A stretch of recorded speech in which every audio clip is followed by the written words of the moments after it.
Assalamualaikum warahmatullahi wabarakatuh. My name is Ahmad Khairul and I'm from a group of second language acquisition, and today we will talk about individual differences in L2 acquisition, but I will explain it with my friend Rosalia Octaviani and Wiwit Melaniawati. Now let's test this video out. Okay, as we all know, as a human, we have a difference with each other from physical aspect and psychological aspect. In L2 acquisition process, those aspects will affect the result of language acquisition. Now we are focused on the psychological aspect that will affect the L2 acquisition process. First, we will talk about language aptitude, and then we are going to discuss about motivation, and then the last is learning strategies. Now I will talk about the language aptitude. Language aptitude is the natural ability to process or accept the second language. It has been known as the general intelligence which every human has in the learning process. Dengan kata lain, language aptitude atau kecakapan berbahasa adalah suatu kemampuan yang natural untuk memproses atau menerima bahasa kedua. Kemampuan ini lebih dikenal dengan general intelligence atau kemampuan umum yang dimiliki oleh setiap manusia. There are four language aptitude component. The first one is phonemic coding ability. Phonemic coding ability is the ability to recognize and identify the sound of foreign language which can be used later. It is also known as remembering phonetic sequences by the morphemes, words, and intonation. For example, is recognizing how stand for. Phonemic coding ability adalah kemampuan untuk mengenali atau mengidentifikasi suara bahasa kedua yang dapat pembelajar gunakan di suatu hari nanti. Kemampuan ini menitik beratkan kepada mengidentifikasi fonetik dari kata atau intonasi yang mereka dengar atau mereka lihat. And then the second language aptitude component is grammatical sensitivity. Grammatical sensitivity is the ability to recognize and identify the grammatical function. For example, which word become a subject and object. Jadi grammatical sensitivity adalah kemampuan untuk mengenali atau mengidentifikasi fungsi dari grammar. Misalnya, seseorang dapat mengidentifikasi bagian mana yang merupakan subjek atau objek. And then the third language aptitude component is inductive language learning ability. Inductive language learning ability is the ability to recognize the patterns of correspondence and relation between form and meaning. For example, word to show the direction and word at is showing location. Jadi, inductive language learning ability adalah kemampuan untuk mengenali pola hubungan antara form dan meaning. Sebagai contoh, kata to itu menunjukkan arah atau direction, dan kata at menunjukkan sebuah lokasi. And then the last component is rote learning ability. Rote learning ability is the ability to memorizing the material by repetition. It is usually used in remembering tenses form. Jadi, rote learning ability adalah kemampuan untuk mengingat materi dari sebuah pengulangan, dan kemampuan ini sering digunakan untuk mengingat tenses. The next materials is about motivation. Motivation involves the attitude and affective state that influence the degree of effort that learners make to learn a second language. Jadi, motivasi melibatkan sikap dan pengaruh subjektif yang mempengaruhi tingkat upaya yang membuat peserta didik belajar L2 atau belajar second language.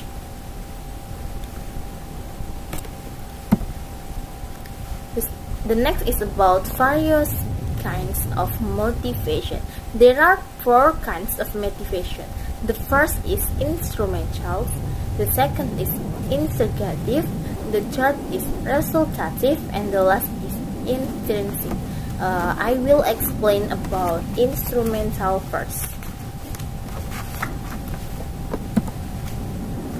Instrumental motivation. Learners may make efforts to learn a second language for some functional reason, to pass examination, to get a better job, to get a place at university. And in some learning contexts, an instrumental motivation seems to be the major force determining success in second language learning. Jadi, instrumental motivation atau motivasi yang penting, peserta didik mungkin membuat upaya untuk belajar second language untuk beberapa alasan. Jadi peserta didik belajar second language ini untuk beberapa alasan fungsional, seperti untuk lulus pemeriksaan, untuk mendapatkan pekerjaan yang lebih baik, untuk mendapatkan tempat di universitas, atau dalam pembelajaran dalam konteks pembelajaran, motivasi tampaknya menjadi penentu utama dalam pembelajaran. The second is integrative motivation. Integrative motivation atau motivasi integratif, they are interest in the people and culture represented by the target language group. Tertarik pada orang-orang dan budaya yang diwakili oleh grup bahasa tertentu. I will give example for instrumental motivation. Jadi seperti ketika kita melamar pekerjaan, kita tidak bisa hanya menguasai satu bahasa, tetapi kita juga harus menguasai beberapa bahasa, seperti entah itu bahasa Mandarin atau bahasa Prancis atau bahasa yang diharuskan dalam job interview. I will give example for integrative motivation. Integrative motivation, however, in other learning contexts, an integrative motivation does not seem to be so important. In fact, in one study, it was found that less integratively oriented Mexican women in California were more successful in learning than those who were more integratively oriented. And the third is about resultative motivation. That is, learners who experience success in learning may become more, in some contexts, less motivated to learn. Jadi resultative motivation atau motivasi hasil, artinya peserta didik yang mengalami semangat dalam belajar bisa menjadi lebih atau dalam beberapa konteks kurang termotivasi untuk belajar. This helps to explain the conflicting research results. In a context like Canada, success in learning in French may intensively English-speaking learning liking to French culture. However, in California, success in learning English may bring Mexican women into situation where they experience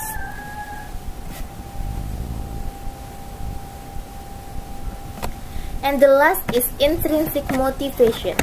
For learning second language, that are crucial in determining their motivation. Indeed, it's possible that many learners do not hold distinct attitudes, positive or negative, toward to the target language group. Such is probably the case with many foreign language learners. Jadi, motivasi intrinsik untuk second language sangat penting dalam menentukan motivasi mereka.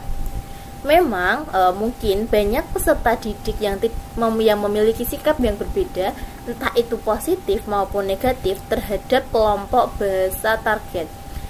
Begitulah mungkin kasus dengan banyak pelajar asing. Resultative motivation.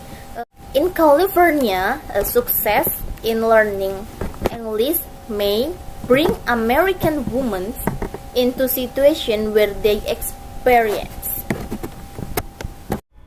Assalamualaikum warahmatullahi wabarakatuh. My name is Rosalia Octaviani. My name 1813-2003-86. And today I will explain about the learning strategies. Learning strategies definitions.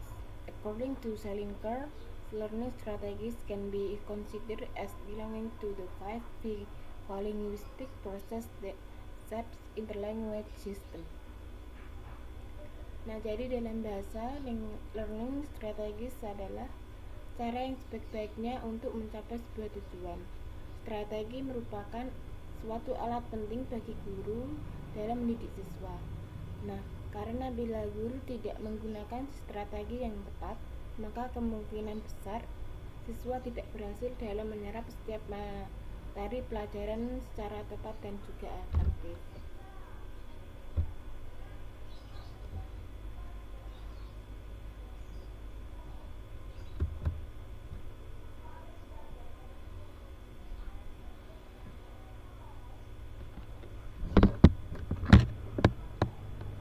The next is learning strategies put into practice. The first is foldables. This learning strategy asks students to scaffold the language topic step by step. The second is aim. Students develop any vocabulary or grammar topic through listening, speaking, reading, and writing. It can be used as study tool. The third is materials. At least 4 pieces of different colors for students, depending in the number of words or concepts to be practiced, like a stapler, markers, color pencil, pens, or pencils. The last is procedures. Activation or brainstorming time. Nah, jadi dalam learning strategies put into practice ini adalah sebuah usaha menggunakan strategi yang sistematis. Nah, bisa dilakukan untuk mendapatkan sebuah pencapaian dan juga kesuksesan dalam aktivitas pembelajaran, terutama di dunia pendidikan ini. Strategi ini bisa diartikan sebagai sebuah rancangan dan juga metode dalam mencapai tujuan. Nah, strategi pembelajaran ini adalah sebuah perencanaan yang di dalamnya terdapat rangkaian kegiatan yang telah didesain khusus. Nah, sehingga dalam meningkatkan kualitas dari seseorang pelajar, misalnya dalam hal khusus pendidikan, adalah dengan cara membentuk strategi pembelajaran yang mana strategi ini supaya sistem belajar mengajar di dalam kelas tidak hanya monoton atau membosankan dan bisa membantu para pelajar dalam mengembangkan pola pikir mereka. Nah, jadi dalam strategi belajar yang tepat sangat penting bagi banyak pelajar, karena tidak semua orang cocok dalam satu metode yang mana telah mempengaruhi suasana hati serta minat seseorang untuk memiliki kemampuan belajar. Nah, saat strategi pembelajaran sudah tepat, maka kegiatan belajar akan menghasilkan produktivitas yang efektif.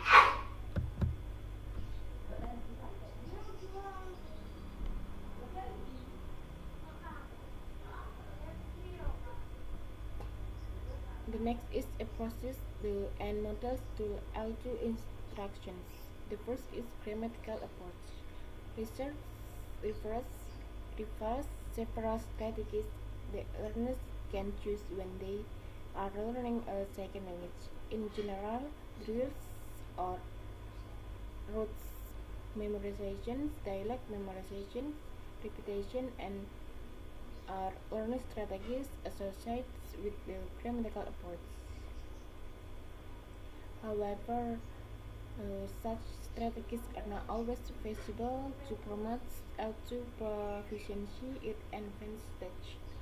This can be used in early stage of language learning process. Nah, jadi dalam grammatical approach ini di yang mana metode pengajaran di kelas tata bahasa atau terjemahan, siswa telah mempelajari aturan tata bahasa dan kemudian menerapkan aturan tersebut dengan menerjemahkan kalimat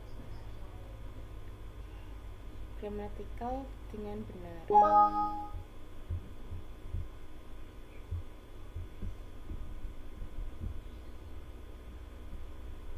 The next is communicative approach. According to experts, L2 educators could select the communicative approach because it comprises several useful methods that fit all learners' needs in the classroom. Furthermore, learning strategies play a central role in determining a particular learner's ability and willingness to work within the framework of various instructional methodologies. Nah, jadi apa yang dimaksud dengan communicative approach ini adalah pengajaran bahasa komunikatif, atau juga sering disebut sebagai pendekatan komunikatif. Nah, jadi communicative approach ini adalah sebuah pendekatan pengajaran bahasa yang menekankan interaksi sebagai sarana dan tujuan akhir dari pembelajaran. And the last is cognitive approach. Cognitive approach includes manipulation, mental and physical of the material to be learned. Such strategies are known as results in the hands, can be applied for learning a second language through resourcing, repetitions, grouping, dedications, imagery, auditory representation, elaborations, transfer, keywords, resourcing, repetition, group, keywords methods, inferencing, note-taking, and summarizing.